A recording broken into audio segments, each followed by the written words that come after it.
Hello lovely kitchen followers, ఈరోజు మనము రవ్వ దోశ తయారు చేసే విధానాన్ని తెలుసుకుందాము. దానికోసం వరిపిండి తీసుకోవాలండి. మనం ఎంతైతే వరిపిండి తీసుకుంటామో అంతే సూజీ రవ్వ తీసుకోవాలి. సన్న ఉప్మా రవ్వ ఉంటుంది కదండి, వైట్ది అది. తర్వాత సన్నగా తురిమిన పచ్చిమిరపకాయలు తీసుకోవాలండి. పచ్చిమిరపకాయల తర్వాత తగినంత ఉప్పు వేసుకోవాలి. కొంచెం ఒక హాఫ్ స్పూన్, పెద్ద స్పూన్ అయితే హాఫ్, చిన్నదైతే ఒక స్పూన్ వేసుకోవాలండి. జీలకర్ర వేయాలండి, ఒక స్పూన్ జీలకర్ర వేసుకోవాలి. దీంట్లో కొంతమంది మైదా కూడా వేస్తారండి. మైదా వేస్తే కొంచెం మెత్తగా వస్తాయండి దోశలు. బియ్యపిండి సూజీ రవ్వ అయితే క్రిస్పీగా వస్తాయి. ఈ కన్సిస్టెన్సీ వచ్చేటట్టు మనం వాటర్ వేసుకొని కలుపుకోవాలండి.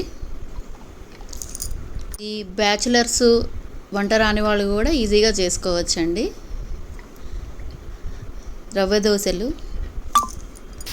పెనం వేడెక్కిన తర్వాత ఈ విధంగా పలుచగా పోసుకోవాలి. ఎప్పుడు సిమ్లోనే ఉండాలండి, అది మీడియము సిమ్ము అడ్జస్ట్ చేసుకుంటూ ఉండాలండి.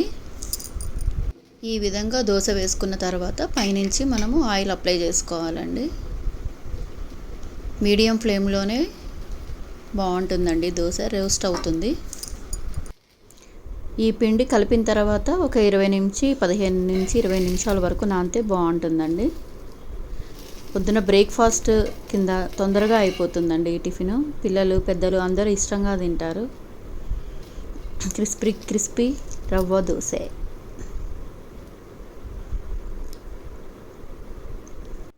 దీన్ని మనం అల్లం చట్నీతో కానీ కొబ్బరి చట్నీతో కానీ సర్వ్ చేయొచ్చండి, చాలా బాగుంటుంది.